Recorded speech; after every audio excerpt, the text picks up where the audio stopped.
É nosso convidado, Nuno Fernandes Tomás, é presidente da Centro Marca e ex-vice-presidente da Caixa Geral de Depósitos. Muito boa noite. Ouvimos há instantes o presidente da Confederação de Micro, Pequenas e Médias Empresas a fazer vários alertas, também a fazer uma série de propostas. De uma forma mais genérica, como é que avalia as ajudas que têm sido dadas às empresas pelo governo português?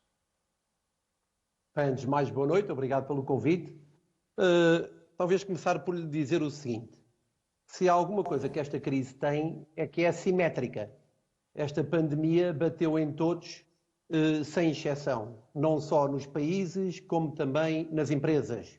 Vimos há pouco nas microempresas, médias empresas e grandes empresas. A questão é que as respostas não têm sido simétricas. E esse é um problema que vai criar distorções.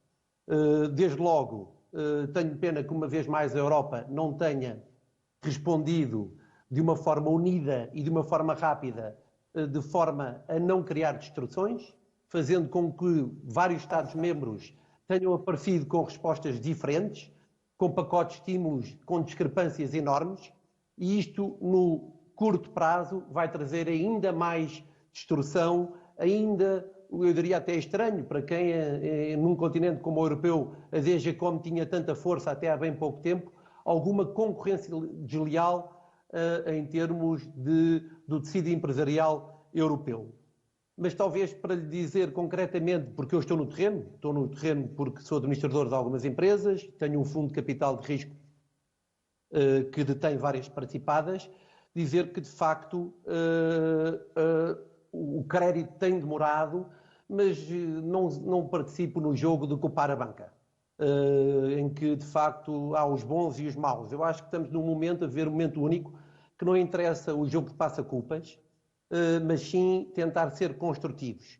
O processo é longo, porque há um processo primeiro de aprovação na banca do crédito, depois passa por uma entidade, a Sociedade de Garantias Mútuas, porque isto tudo passa por garantias de Estado, e depois ainda a contratualização, e este é um processo que demora mais do que deveria demorar, com alguma burocracia exagerada, a meu ver.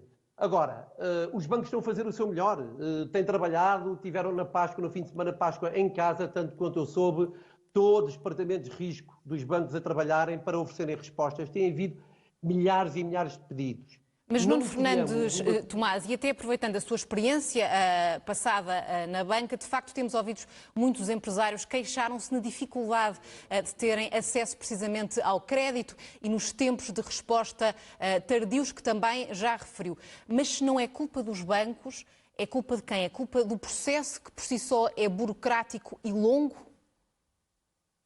Vamos ver, mais uma vez, eu não gosto de falar de culpa, mas vou tentar responder de uma forma muito direta à sua pergunta. O processo era este, a partir do momento que decidiu, tal como na maior parte dos países europeus, que os bancos serviriam como correia de transmissão do dinheiro e destas medidas todas para a economia, para as empresas e para as pessoas. A partir desse momento saberíamos que teria que correr este processo. Este é um momento único para a banca melhorar a reputação que tem depois de uma crise justamente do setor financeiro há alguns anos atrás. Agora, pode ser aproveitada ou não. Da parte dos bancos, o que se pede é que eles sejam rápidos nas respostas e que sejam eficientes, porque aqui o tempo vale muito dinheiro e os empresários, de facto, precisam desta liquidez. Liquidez, neste momento, é crucial. Repara uma coisa, nunca tínhamos assistido a este fenómeno. Esta pandemia fez com que quer dizer, os governos, os Estados, tivessem que pôr a economia adormecida, de certa maneira, a induzir a economia em coma, por causa dos lockdowns, e agora, a devagar e de uma forma prudente, começar a acordá-la e começar a fazer com que volte de uma forma gradual a funcionar. Isto é tudo menos um desafio fácil. Os bancos também têm feito a sua parte, creio eu, o governo também tem feito a sua parte, todos com erros, porque ninguém estava bem preparado para um fenómeno desta natureza, mas acho que está toda a gente a tentar fazer o melhor. Repare, o próprio governo já ao longo, também com estas medidas todas que temos vindo e com os critérios que são importantes de elegibilidade para aceder a estas linhas, tem vindo a evoluir. Isso é um bom sinal, tem mudado, o que cria também, de certa maneira, algum ruído, faz demorar mais tempo ainda este processo, mas é sinal de evolução, é sinal que houve os empresários, é sinal que houve as associações de empresários no que toca às empresas que não podem e que no princípio ficavam fora de alguns destes instrumentos, algumas destas linhas. Embora, e agora tenho que falar de uma coisa que me diz, que me é cara, ainda existem coisas que não estão resolvidas. Por exemplo, empresas muito importantes para Portugal, nomeadamente empresas industriais, indústrias que representam a expertise portuguesa e que tinham vindo estruturação, onde foi injetado dinheiro, onde foi trazido novo management, são empresas que não podem ainda, nesta fase, aceder a estas linhas de financiamento por um pormenor, porque estão marcadas ainda nos bancos como NPE, não quero ser maçador a esta hora da noite para os nossos telespectadores, com preciosismos técnicos, mas ainda estão marcadas, ou num período de quarentena, para utilizar uma expressão agora muito em voga, e os bancos não podem financiar estas empresas. São este tipo de pormenores que nós temos que resolver. É preciso paciência, porque ninguém estava preparado para lidar com uma crise desta natureza e de uma magnitude destas. Pelo que percebi, tirando essa falha que agora apontou, também apontou falhas à União Europeia. De facto, o processo tem sido complicado, mas a esse respeito, pouco ou nada o governo português pode fazer, a não ser ir pressionando. Nós temos um presidente do Eurogrupo que, por acaso, é português, também é ministro das Finanças de Portugal, ou seja, depreendo das suas palavras que, se tivesse estado naquela reunião que ficou célebre, porque foi a última do Eurogrupo, não bateria palmas a Mário Centeno no final do encontro. Não bateria, porque eu vou-lhe dizer uma coisa, não bateria por uma razão. O professor Mário Centeno, com certeza, que fez o que estava ao seu alcance. Agora, a Europa é um projeto que não é fácil, são, enfim, 27, a zona euro 19, e tem tudo de ser muito discutido. Agora, quando a urgência faz toda a diferença entre a morte e a vida, não há espaço, não há lugar para dúvidas, nem para sequer faltas de solidariedade. Aquilo que foi aprovado no Eurogrupo, os 540 bilhões que se tentou vender como uma coisa extraordinária, foi de facto um fracasso. Foi um fracasso. Enfim, resulta agora, mais uma vez, sem querer ser maçador, 100 bilhões de um mecanismo chamado SUR, de apoio ao desemprego, mais 200 bilhões que virão do Banco Europeu de Investimentos, em que uma parte é de garantias, outra parte é de capital de risco, e depois o acesso ao mecanismo de estabilização europeu, que era um instrumento já criado há 10 anos atrás. Portanto, nem sequer um instrumento novo houve, ou nem sequer houve, eu diria, criatividade para montar um instrumento que fosse mais adequado para esta crise. O facto é este. A dimensão deixou muito a desejar do pacote. A criatividade, os instrumentos que estão a ser utilizados também deixaram muito a desejar. E há uma coisa que eu lhe posso dizer.